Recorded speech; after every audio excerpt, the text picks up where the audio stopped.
Welcome, thinkers, to Season 4, Episode 12 of Thinking Critically, a D&D discussion. No new news this week, other than continue to check me out at thinkingcritically.co.uk. Check out Dungeons, Dice and Dudes, where I play Quinn and Arc Aximus. Check out the links to that in the episode description. And actually, the main thing this week is just to drop a review or 5 stars or whatever it is nowadays on the podcast players that you use. That would mean a heck of a lot to me. I've recently hit 13 ratings on Spotify, so it's now not only my own that I see when I look at my podcast, which is fantastic. So any more of that would make me a very happy man indeed. Otherwise, let's get on with the show.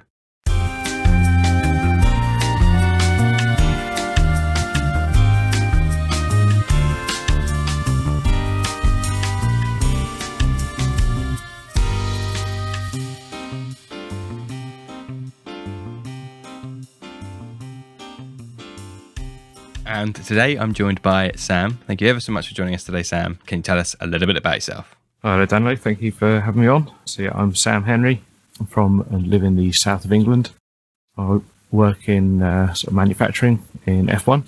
I've been playing D&D 5e for a couple of years. I'm one of the people that started playing in lockdown under the furlough. And yeah, playing in quite a few campaigns now, as well as just starting my first kind of foray into DMing. And been listening to the Thinking Critically podcast for a little while and enjoy what comes out there. And know you through recently, well, been going on a little while now, started playing in a campaign together. Indeed. Yeah, it's always a pleasure to have a listener on the show. It's nice. I like to be able to enable that, like, you get to be a part of it now. So I'm stoked to have you on. And yes, we are playing in the DM who has been on 2 previous episodes, Jamie, the original Mistakes, and the other one. Yes. No. I'm gonna have to bring that up now. I want to do it live. Thanks to my my internet website, I can find out what guests have been on what episodes. Oh, that's very handy. Here we go. 2 episodes. Come on. Progression. There we go. Yeah, that's the one. Was that the earlier of the 2 episodes? Both in season 1. No, Mistakes was first. Yeah. But yes, he DMs Sam and myself, and now we have someone from that game, Sam, on to talk today about process. So, Sam, what does process mean to you in the D&D and wider ttrpg framework? So, I mean, within the kind of D&D context, that's kind of all I know, but I mean, it kind of applies to all games, really. Process in that context, to me, the most literal thing is like the way the game is played. It's the crunchy mechanics that make the games tick. But also there's, you kind of there's a softer side of it in that kind of literal meaning with, there's the kind of the etiquette that's involved, the role playing and the storytelling. All of those sorts of things come into the process of playing D&D. There's also kind of what happens between the group of people whilst they're playing, like the process of playing, like going through the process. Mm-hmm. And starting to DM for the first time recently, the processes involved in doing that is like really just something else, to be honest. Because you're not just running the mechanical process, but you've got all of those other processes that are going on simultaneously. And so I'd say those are the kind of key points for me within the subject. I'd say, like, I kind of look at it, I think probably in a similar way to you from your kind of work, in maybe a slightly different way to how other people look at it. Because sort of coming from the like industrial or sort of professional process following procedure, you can see the way that the mechanics are laying the game out. Yeah, so loads of things there, none of which I had in my very small notes, so I'm very happy about that. Firstly, the Dungeons, Dice and Dude guys will be cheering when you said the crunchy mechanics and how they tick, because that's like a true fan thing. That's a hangover from like the first couple of seasons, which I don't do anymore. But now everyone seems to keep referring to it, so now I'm like, maybe I should bring it back. I don't know now. I mean, Yeah, I do like it. They mention it whenever they sub for me if I'm not in the show or whatnot, and they plug my show at the beginning of their podcast. They always they're like, oh, thinking critically with it podcast where they talk about the crunchy mechanics and makes them tick. And I'm like, oh, I don't say that anymore. I think it was a bit disingenuous, but I'm flattered. So thank you for that deep cut. Maybe just pepper it in. Yeah, and so the true fans that know they can raise a glass when they hear that. Yeah, absolutely. So yeah, about the process background stuff. So yeah, you're very astute in that I am a processy person from my various careers and backgrounds, and familiar with, I work in project management now, but familiar with Kaizen and Kanban and, the fishbone Ishikawa diagrams and 5 whys and all that kind of very processy stuff for making things on time to a high standard. So yeah, that I've never once, again, while I've doing the show, I've never once drawn the parallel, but then when it's highlighted to me and pointed out, it's like pointing into the elephant in the room and going, oh yeah, of course, there's. And now I realise why I'm such a perfectionist when it comes to doing my campaign. Oh, and it's also like you get this real sense of like all the numbers and the rules, a real heightened sense of if one of those is slightly out, how drastically that can change the outcomes in the game, Yeah, I know. You're right. It's weird.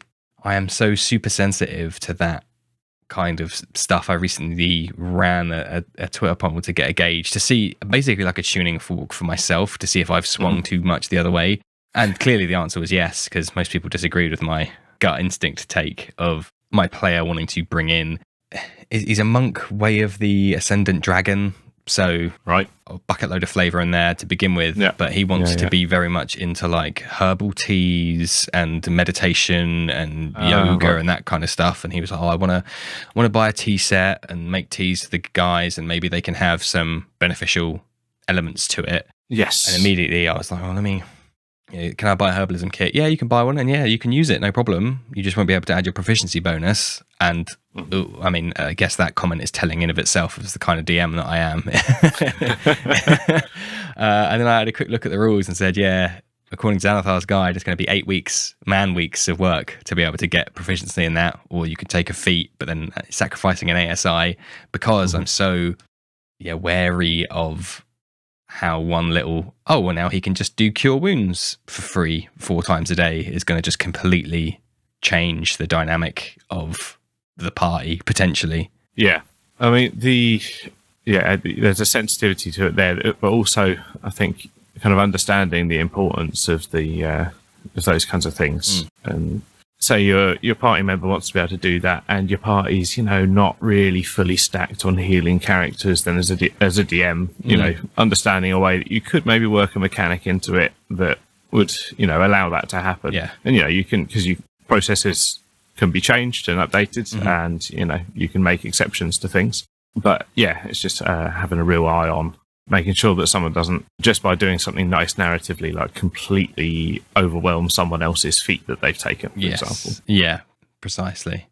But we talked today about it after giving him a bunch of details and stuff, and he said, I know it doesn't, because my players know now what I'm like. So in fact, another anecdote before we go any further is another guy, they've just leveled up, and he's paladin looking at his spells, and he's like, I'm thinking of doing something down low, but knowing you won't allow it. And I was like, well, come on, give me the benefit of the doubt. Let me have a look at what it is. If it's from like wiki.myhomebrew.org, then probably not. But if it's from some official material, then probably yeah. And it was just the Find Steed spell, and I was like, no, that's a sick spell. I'd take it twice. Like, please use that spell. He's like, I didn't think you'd want me like charging around on a horse. I'm like, no, that's the sickest thing paladins can do. Do it as soon as possible, please. Yeah. I've recently started using that in the campaign, and it's nice having a telepathic horse. It's great. Yeah, it's great. Really useful. It's so good. So that's just an aside, but the tea guy we're speaking to. He's like, I know what you like. It doesn't have to be anything major. It could just be something superficial. And I said, dude, it's already superficial in game. You've built tea for the guys before. You've made tea for the guys before. I can't control their roleplay response to that. If they aren't receptive to it, then that's all we can do. Yeah, it's true. Try and really egg up how great the tea is. Yeah.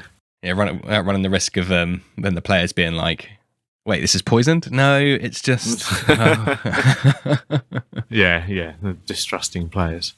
No, I think it's always DM's discretion, isn't it, when it comes down to stuff like that? And I mean, in my sort of world building stage, I've decided that I wanted to have quite techie items, not quite steampunk, but quite advanced kind of setting that I would attempt to do some little bits and pieces like homebrew magic items and stuff like that. And you just have to really sit down and think through as many repercussions of what can happen and how it can stack and all of these things. And as long as you're able to really rigidly go through it all, then you can hopefully make that not overpowered. I mean, I'm not doing anything too adventurous so far, but I think we've spoken before about sending stones and the nice ways that you can flavour and add to that. Yeah, if your players remember that they have them, as it got to the point with my guys where I said, if you haven't found it in one of your notes somewhere, then you'll lose it. But like, you've lost it in the real world, you've lost it in the game. I'm not. You've had it for so long. If you're all like tapping your pockets and patting yourself down, and none of you think you've got it, then you haven't got it. That's as simple as it is. Yeah, that's a huge thing. I mean, I'm like a terrible, or frankly a non-existent note taker. I write down mechanics and battles because I need to add up and subtract and all those things and remember what conditions are going on. But yeah, I'm pretty bad at it. And yeah, I mean, it's one of the things I was going to say about is it's because I find the format of taking notes in chronological order quite tricky. And then, if you do come across something which you've encountered in the past, you're sifting through sometimes a library through of sheets. And unless you've taken the time to go through and divide them up into kind of chapters and sections, it's really hard to find that kind of relevant information. So I'm kind of remiss to take too much in the way of notes, but I sort of thought of a better way to try and do that, at least for me. And I'm going to try and sort of encourage my players when I'm DMing to do the same thing. Is rather than doing it chronologically, to keep notes by sort of subject, so by location or by NPC, or by they've got one page of notes about the secret society that they're trying to fight or whatever. So when you encounter that thing, you just need to find the page that's got all of the information about that. If that makes sense. Yeah. No, I'm just thinking it's funny because that's the way. Well, certainly I do it as a DM, but I imagine many DMs do it. Is you'll have like, here's the city and here's the notable NPCs in the city. And then I imagine there are players that do it the way you've discussed, but certainly everybody that I play with does.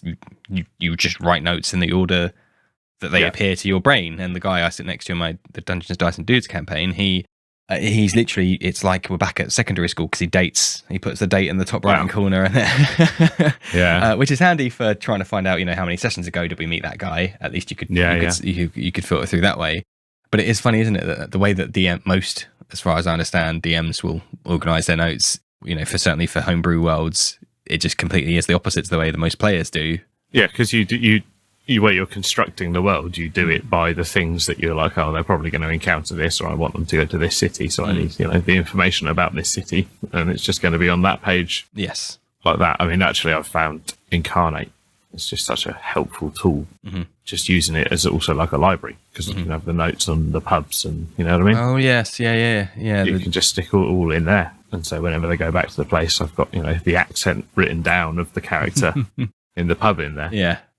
But yeah, so I've found it's worked all right for me doing it so far in a couple of sessions DMing, and I'm hoping it's going to be all right for the players. But I've done them up little sheets for when they meet someone special, or go to a new place, they get a little sheet with a map or a picture or whatever that they can write some notes on.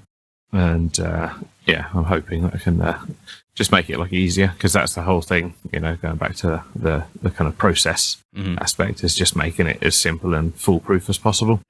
Yeah, because no one likes that. Oh, we need to go and just have a look back and then break immersion for 5 minutes while we all do a bit of reading. Yeah.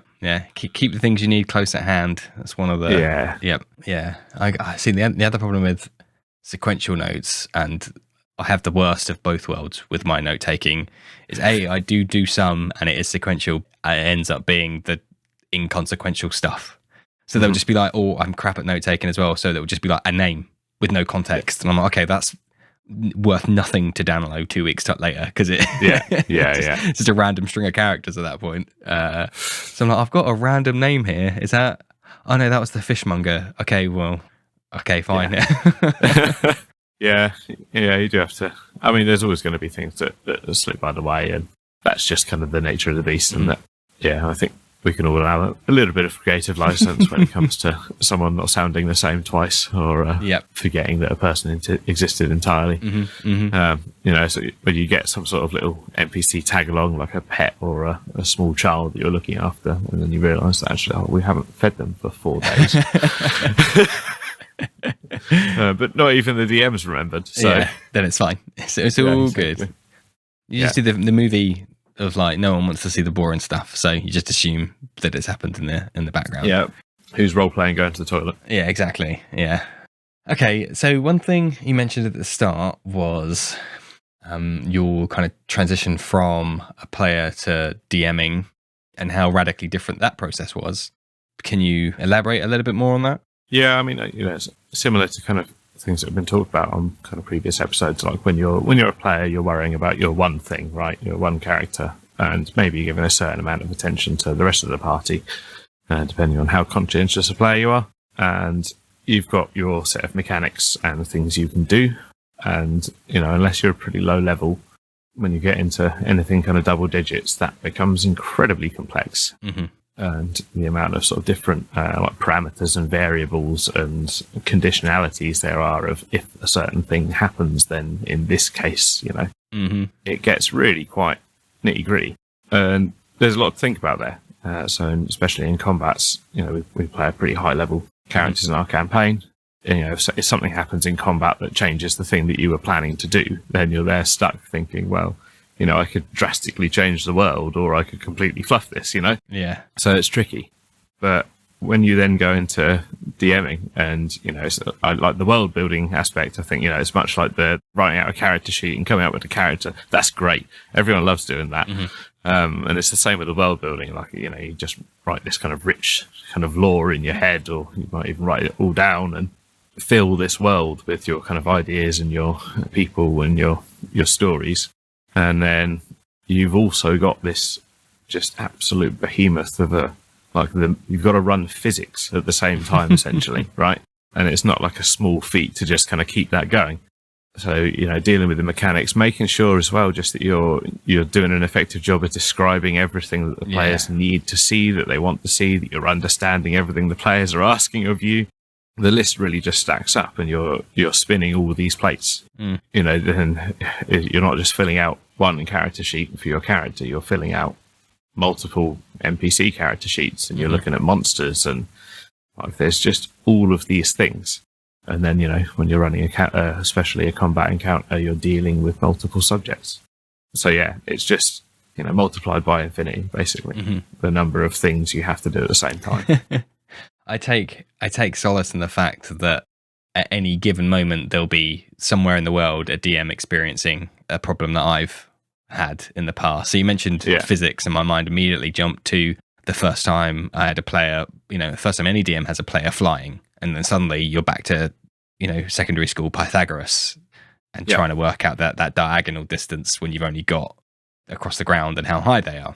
And I like to think of myself as an otherwise intelligent person, but in the heat of the DMing, I'm like, there's no way I can remember and work this out like it quickly enough to make it worthwhile. So but that I take solace in the fact that right now, as we're talking and recording this episode, there's a DM somewhere that's going, well, if he's 20 foot across and then 30 up, then if I square that one, he'd maybe like somewhere. That's happening right now as we speak, and that makes me smile because that stuff is just all the time. Yeah, absolutely. And there's only so many prompts that you can write yourself, right? Because you can't prepare for everything. Yeah, it's good to know. I mean, it's not maybe quite so much comfort in the heat of the moment when everyone's looking at you. Right? No. I've not got too comfortable in that yet. And another comment there about whether you're being descriptive enough. Again, the only reason I mention this kind of stuff is to give people reassurance, and other DMs such as yourself, that like this stuff just happens all the time. And I've kicked myself several times over after describing a room or a location, and they've been like, rule number 76 in the real DM's guide says you should tell them about how it sounds and how it smells rather than just how it looks. And I've gone, shit, I forgot. Now it's maybe a bit too late. And you don't want to just be like, oh, and it smells like fish. Because they're going to be like, what? Why have you mentioned that odd exactly. factoid? No, it's one of the first things that I kind of said to myself, when I'm DMing, one of the things I'll always remember is like, player characters getting to a new place and you describe as many of the senses to them that you can, right? Like, what can they see? You can at least see, hear, and smell stuff, usually, right? Yeah. So tell them all of those things. If there's a taste in the air, really make it nice and immersive. And then as soon as I started DMing, I'm there going, mechanics, you're in a place and there are some people. What are you doing? Yep. It's a busy place. There's loads of people and it's a shop. Go. Yeah, exactly. Yep. But, I think it's all just a question of practice. It's the same as kind of when you learn to drive a car, right? And you start off and you have all of these different things that you need to remember to do. And doing them all separately is really difficult. And then as you just practice it, it becomes just doing one action. Yeah. The kind of muscle memory develops and you're able to just kind of take it all in at once and then react with all of the different facets. That's a really good analogy, actually, that muscle memory of driving, because my girlfriend is now learning to drive as well. And she's like, there's just so, like, I've got 3 pedals and a gear stick and mirrors and this, that, and the other, and having to do that every time. And then I'm like, wow, I just drive. But then that's like 15 years of experience. So yeah, exactly. No, if you ever, you've been driving for a long time and you ever try and think about one of the things that you're doing, it can really throw you off. If you pay too much attention to any one of the things, you kind of enter this space where it's just, you're just driving, right? But I think it's the tool use. You just learn to use these kind of really complex pieces of machinery and bringing it back again. That's kind of ultimately what something like 5e is just a big mechanic. And so you just get to know the metaphorical or figurative kind of levers and switches. Oh, I really like that. There you go. That's your soundbite for the... It is. It really is. Because obviously a lot of people I speak to and a lot of discourse to read online is all about how it's, not just D&D, but RPGs in general are this soft, anything goes, it's, improvisation and this, that, and the other, and it's just everybody sitting around the table having fun. And ironically, I use the improvisational tactic of yes, and it's also all this other stuff that is still really there, and it, describing it as just a get together talking about games and I'm the GM, but I'm still a player, really belies the machine behind it. And there is, and I don't think you can deny, certainly with D&D, that there is very much a war game machine behind it. It can put up as many Wizard of Oz curtains as it likes, but it doesn't take much to pull them down and see the mechanisms spinning away behind it. And I think it would just benefit anybody to have a grasp on those mechanisms, as you said, just as the eponymous wizard pulls those levers and switches to put on a show. Yeah, I mean, it's and it's not just a war game mechanic. It's really quite complicated.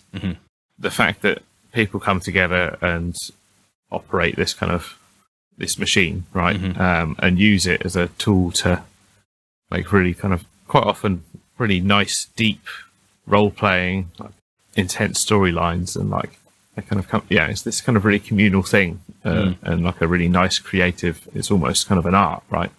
What you're coming up with here, and it's just off of the back of this thing where 20, 30, oh God, it's 40 years ago, isn't it? But a fair while ago, started off as, like you said, it was just a pure dungeon crawl, smash game.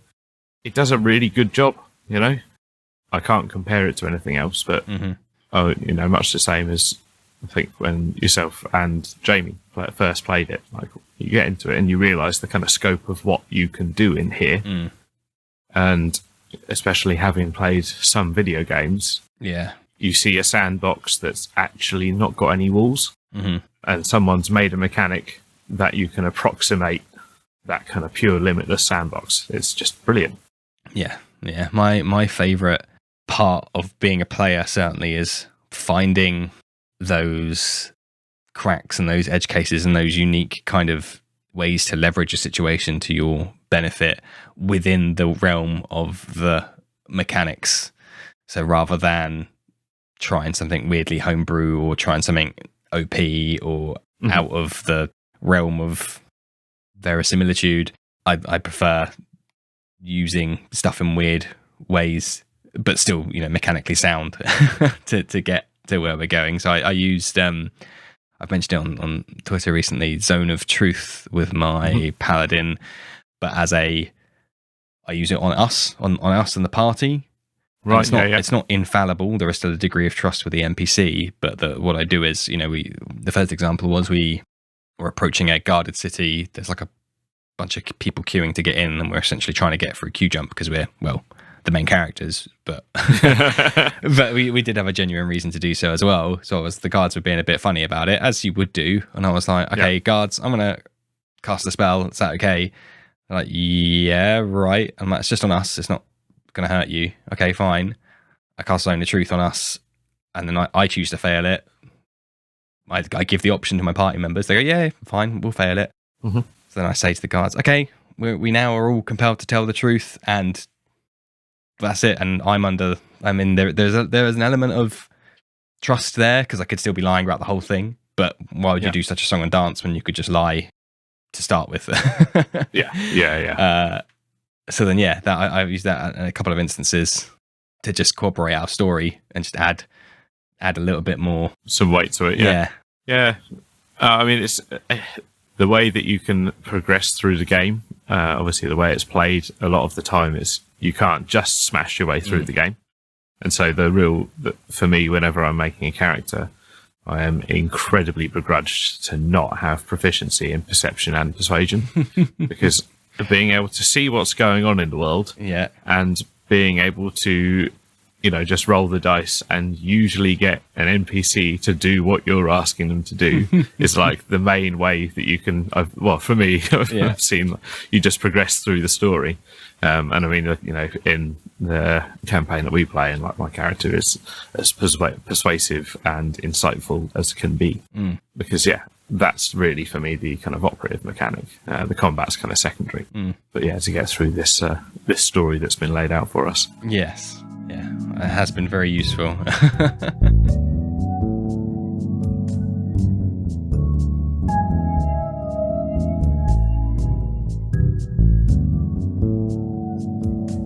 So I wanted to ask then if you could explain your process of world building. Okay. I'll talk about character creation first, I think, because I've done way, way more of that. And that generally starts with a bit of an idea, like just a cool thematic idea, right? So the latest character I've come up with, for a change from being all of these incredible superhuman fantastical things, I was like, actually, I just want to be a chef. So I've made a chef, and the story starts when they stop being a chef, essentially. And come up with an idea like that, or in the other campaign, a detective, somewhat based on a character from Pratchett novels, or a kind of morph of a couple of characters. Sort of start out with that kind of idea, and then look at the vast number of options that D&D gives you, that 5e gives you. It's kind of one of the, criticisms of it is there are so many books and supplemental things and all this extra content that you can pay for. I mean, it's amazing that you can play it for free. That's brilliant. And the number of options that you can access to do whatever you want to do is insane. So you can come up with the idea of like, I want to make a monk detective, for example, or a chef sorcerer, it's just pretty outlandish things. And you can trawl through the rules and spend days and days looking for it and come up with this idea of a sheet, start building it together. And then I find the backstory usually kind of writes itself when you start talking with the DM about why you're in this particular setting. It then kind of writes itself. And then the last thing generally that I do is the name. And I go on the name generator and find something that sounds a bit like something I like, or I really irritate my DM by making a sort of gratuitous reference to pop culture. But yeah, one of those two. Mm-hmm. And then world building, I guess, is kind of similar. Like I've got ideas of cool things that I'd like to encounter in the world, or interesting threats or whatever. So build those things, and then build a place for them to be in. Yeah, start with a sort of. I usually with maps, it's always somewhere that I know turned upside down or turned around. Yeah, start building on that and put some people in. And then again, once you've got the cool things and the places that they're happening, you end up with the backstory and the sort of filling of the content. You make the big city, and there's always the undercity that has the raw deal, right, or that's downstream in the river that's envious and gets all the spillover. Yeah, those things all kind of just fill themselves in. Yeah, that's, I'd say, probably my kind of process. Yeah, there's something to be said about playing grounded characters. I love that, the conceit of like the everyman, or like the down to earth, the very pragmatic person, rather than being like very intelligent wizard or super beefy beefcake barbarian. There is something to be said. There's just like, I'm still kind of just a dude. Yes, I might be able to do something fantastical, but as me as a person, I am just kind of normal. yeah, exactly. I mean, I quite like the idea of, right, so we've defeated the monster for the day, and we've saved the person in distress, and now is the important thing, dinner. Right? Or like, where am I going to find my next job as a chef? Like, these are the things that matter to my character, not whatever weird adventure we find ourselves on. Because it's like, this is just an in-between state. Yeah, because everyone designs the kind of incredibly important backstory, right? You always get the king's long lost grandson or whatever, right? We've all done at least one of those, and it's quite nice after playing in quite a few campaigns just to do something really quite plain, and then see what happens when the world, like this crazy world the DM's made, happens to a regular person who doesn't really realize that they've got these abilities that will come with kind of time. Yeah, it's like an interesting prospect. Yeah, well, you got more room there for character growth and character development, and how whatever it is they go through changes them from regular, everyday, everyman to someone else. Exactly. I mean, this is one of the things that I just love most about it. As I said, like two of my favourite shows are Breaking Bad and Better Call Saul, and they're just like, they're slow. They're real slow, and D&D's like, you can't argue. A lot of the time, it's real slow. Yeah, it takes a long time for stuff to happen, but when you get those moments like later on of, oh wow, like, yeah, I mean, that's completely in line, and because of this other thing that happened in real life X number of months or years ago, but in game a couple of months or weeks ago, this character is now responding this way to an unknown kind of like unforeseen stimulus.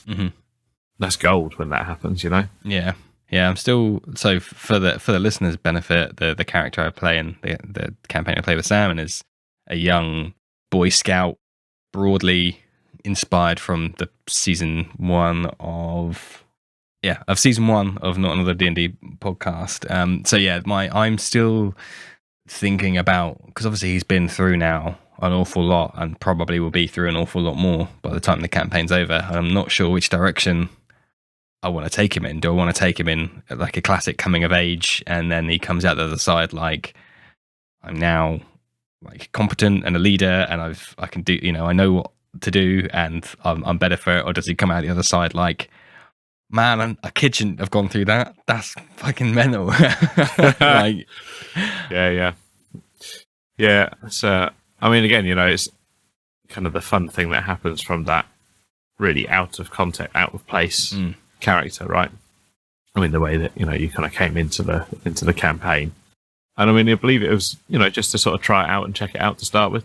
Yeah, Jamie and I were doing some work experience in each other's campaigns, so yeah, yeah, exactly. I mean, as so often happens, temporary player characters end up staying in things. Yep. I mean, that's how I've ended up in most of a few of mine anyway. But yeah, there's a lot of scope in the character and in where you could go with it. And I mean, it's such an unlikely ragtag of people to be with as well. Yeah. I don't know. I mean, how could your character go home after this, you know? Yeah. It'd be a bit like Luke Skywalker just sort of saying, you know, actually, I quite like the moisture farming. Well, he did just go and live on some random planet by himself, but the less we talk about those films, the better, I suppose. Yeah. I was going to say, but my process of character creation is very similar in that I have a cool idea that the race and the class combine together to make, and it is very, like, those two choices are very fundamental to that character. Yeah. And they colour their whole personality and their history and why they are the way they are, and that you know, that is their bread and butter. I'm a very strong proponent of being like, even at level 1, you are like a career professional of whatever class you pick. You are still way better than some random person on the street. So you can't have that kind of dedication. I guess sorcerer notwithstanding, but you can't have that kind of dedication and not have impacted your life. Yeah, I mean, it's kind of hard to make it believable when you didn't know you could fight, but you just happened to be a level 10 fighter. Yes. You know? Yeah. I thought I'd probably be quite good at this. Yeah, and then suddenly I'm sweeping the leg and flanking and then disarming opponents and parrying and just single-handedly defeated an entire squadron of town's guards. Brilliant. It is like it is in the movies. Yeah, this is well easy. Why don't more people do this? So every character, I kind of think, it's quite telling that I have a spreadsheet of just race and class combinations, and they're the ones I want to play at some point, and that's the baseline. Maybe because they help fulfill some kind of other archetype, but mainly it's because they sound cool and a cool combination, and then I'll kind of build an archetype out of that. So I did have one that was artificer, armorer, that I basically wanted to be like a space marine, because I wanted to stomp around in a big suit of armor and be like, they can literally have lightning claws. So I was like, that's written itself. But then otherwise it's like, well, that, you know, fighter, samurai, orc, it just screams like mysterious stranger, Wild West vibes, coming in with a big white brimmed hat on and that kind of stuff. So yeah, that's my process of NPC creation. Not that I do that often, to be honest. But I'm fortunate that not many of them die. So this is the thing: is it's quite easy to come up with the cool ideas. I find, even just reading through to fill out an NPC character earlier, see like a thing in Tasha's the Crusher feat, and it's basically like deal bludgeoning damage, and it gives you an ability to move people every time you hit them with bludgeoning damage, or something like that. Okay, yeah. Without all of the specifics and stuff. Yeah, you can move it if it's not longer than you. Yeah. And then if you score a crit, then other attackers have advantage against them because they're just like rocked. Yeah, exactly. And so you see something like that, and it's like, oh wow, that's such a cool kind of battlefield ability, right? Yeah. If you're on, to be able to control the battlefield and do horrendous amounts of damage and help other people do the same just by hitting stuff with a big hammer. Yeah. Like, right, okay, so the guy who was insanely good at the hammer in the circus, maybe. Yes. The test your strength hammer or whatever, or someone who's just literally been working their whole life in a mine or whatever. I don't know. Yeah. Yeah. You can spin off of just a single thing like that, and then when you read through the rest of the rules, you've got all of these other things which marry up with it and tag onto it, and you can just build this kind of horrendous crushing machine that stomps around, and then you'll get the backstory and everything else. Yeah.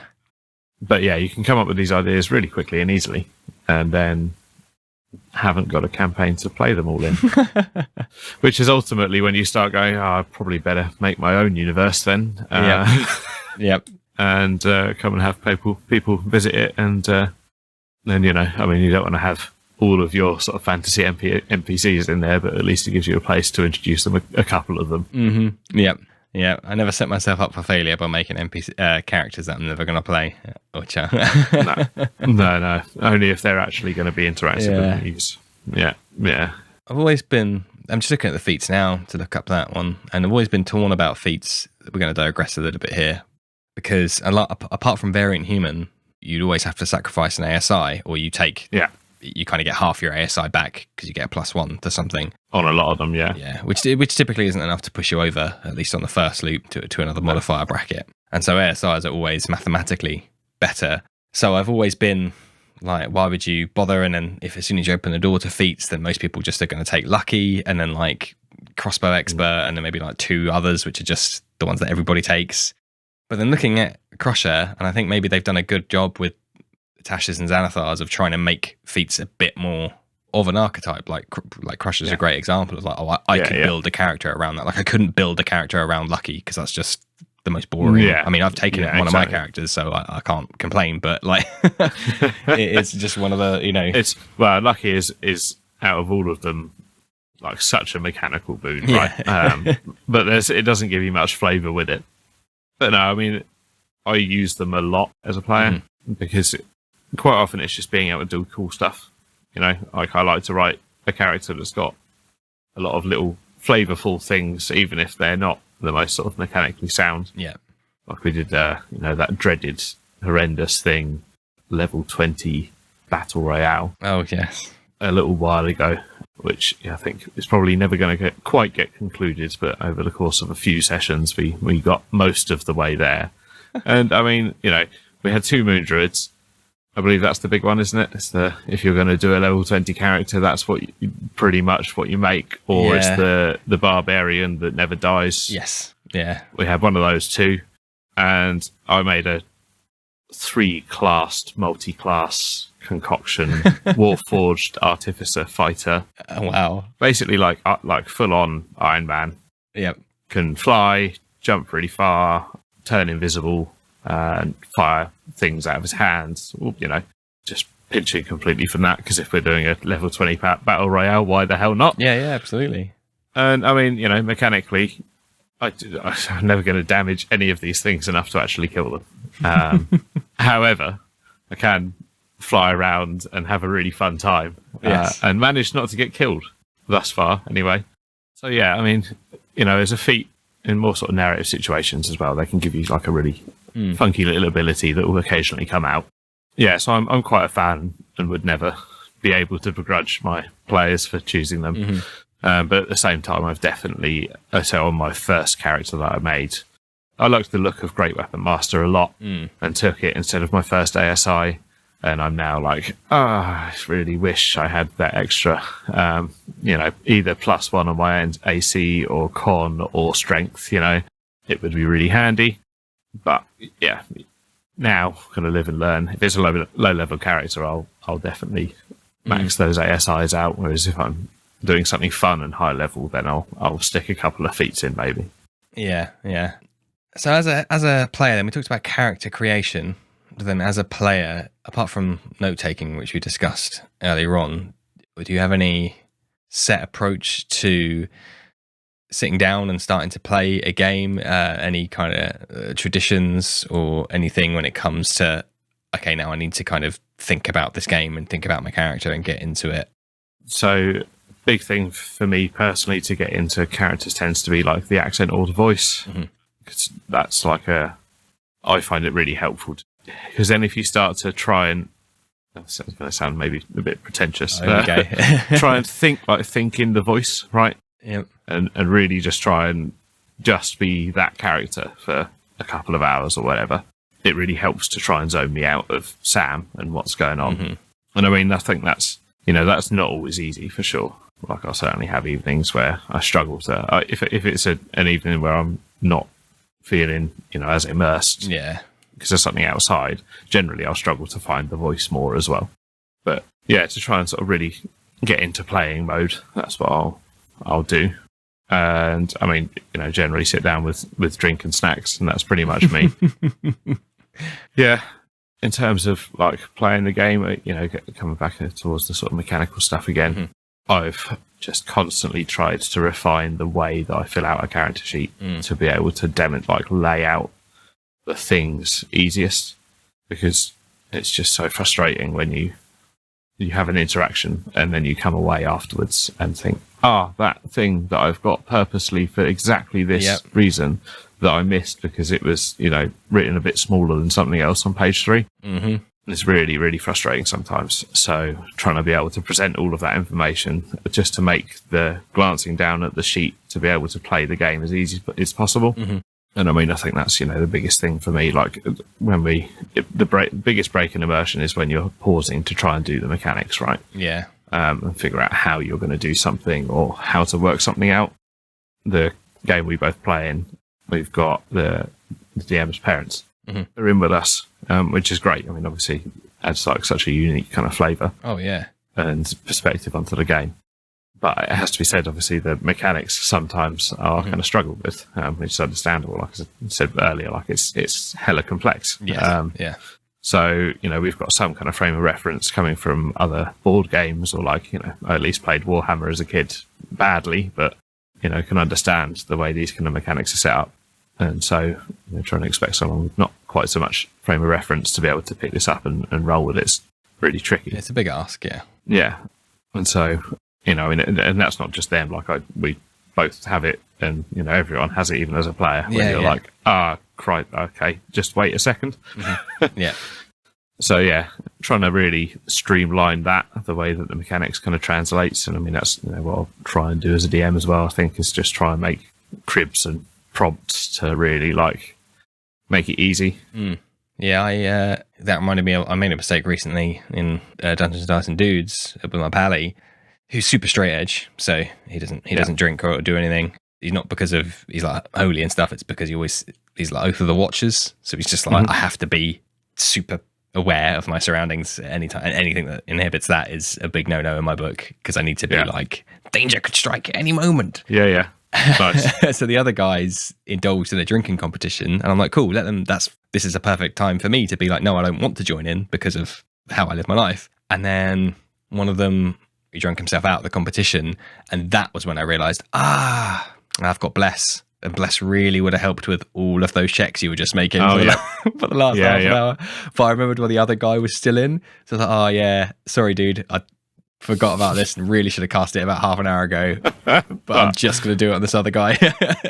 Your character's just going to assume I don't like him. Yeah, I was like, so sorry. I was like, shit, man, Bless would have been so useful. Whoops. Oh, well, here we are. This is where we find ourselves. Yeah, it's really easy to do, isn't it? Like, going back to when you're at higher levels and you've just got this long list of ridiculous things that you could do, like basically changing the world around you. Yes, yeah, that's my process in combat, is very much, and since we've been talking about it, it made me realize it is very much like, thanks to D&D Beyond, it makes it easier to be like, okay, here's my round of combat coming up, actions, bish, reactions, bish, bonus actions, bish. Every turn, no matter, my bonus actions haven't changed for like 7 months, I'm still clicking that tab and being like, no, two weapon fighting, no, that's the only thing I've got on there. Nope, still can't do anything else. See, I'm maybe somewhat reinventing the wheel. I should at least try D&D Beyond, I guess. But I mean, I'm paper-based, like making all of those things, essentially, making an actions tab. I mean, all it really is generally is just going and highlighting and printing, right? Just getting the appropriate bits and maybe thinning them out a little bit to get rid of some of the fluff that you don't need. Mm-hmm. Oh, I'm fully aware of it's become a crutch for me now. Like, yeah. The first one. But I mean, one thing when DMing, the sort of, and to a certain extent, like playing on mix of games, DMing in person and playing in person, and then playing online and a couple of campaigns. When you're playing online, screen space just becomes this real premium. I mean, I play with 2 monitors and struggle. Mm-hmm. Because, you want to have a full-size screen to see everyone you're playing with. You also want to have a full-size screen to look at the map. And you also want to have a full-size screen to get all the tabs up to look at everything you can do.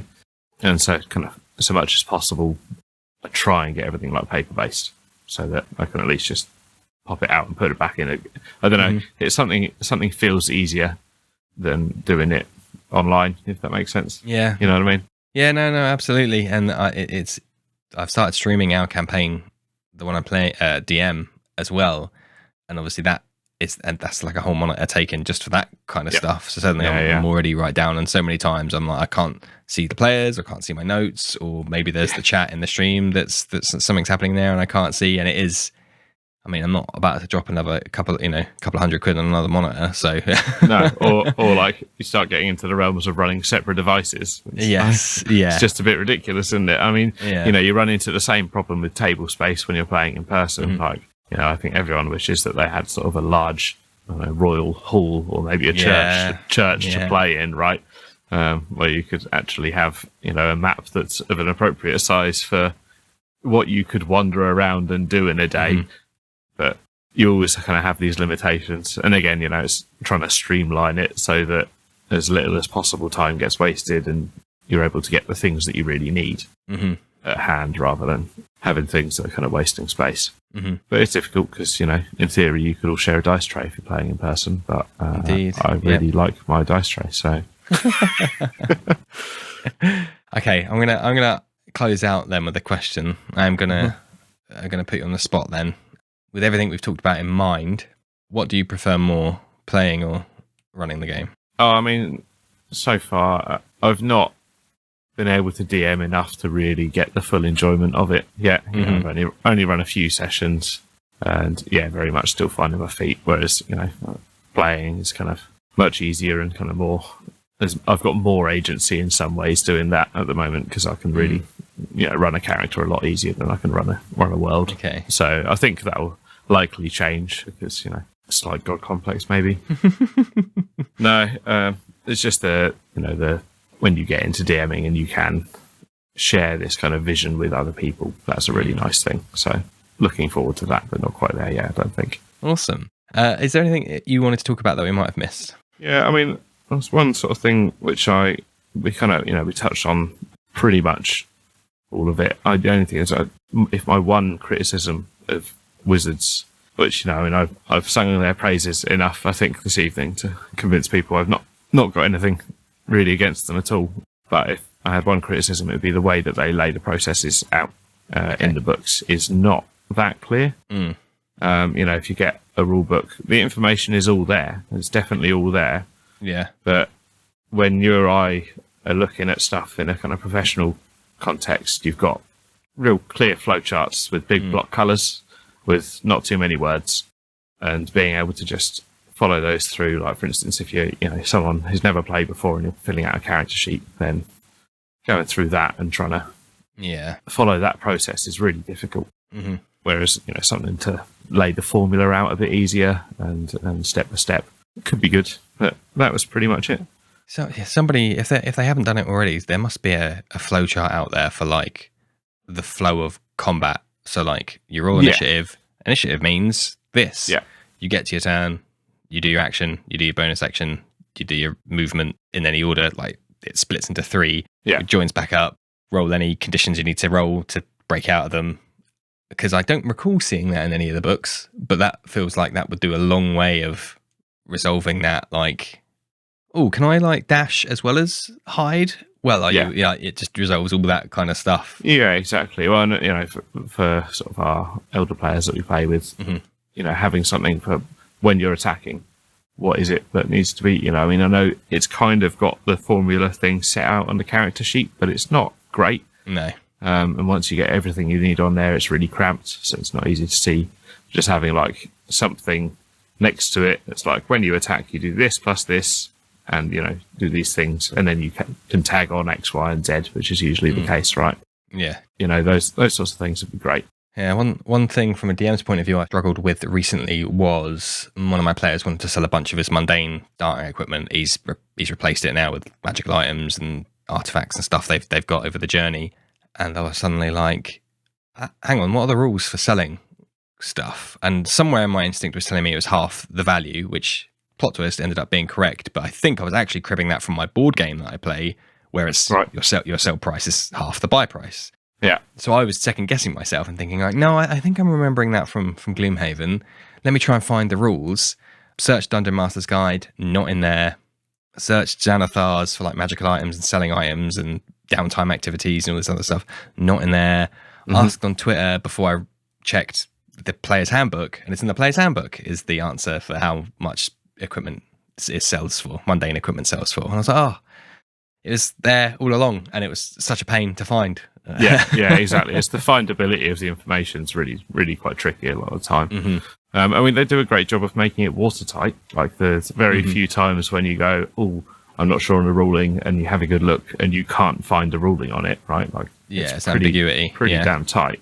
But just trying to find all that information. I mean, I wouldn't want to be the one that tries to put it into a sort of an order, but no, I do feel like, I don't know, just pages of the book that were just big, plain. Add me an extra like 10 pages with just the real essential stuff, and just put big, colourful flowcharts on it, so that when you're playing, you can just flick to that and it's there. Mm-hmm. Yeah, that'd be a slight sort of preference. But then that's because, as I said, we come from a kind of background where that's what you see, and when someone makes a mistake at work, they come up with a flowchart like that so that you can't make the mistake again.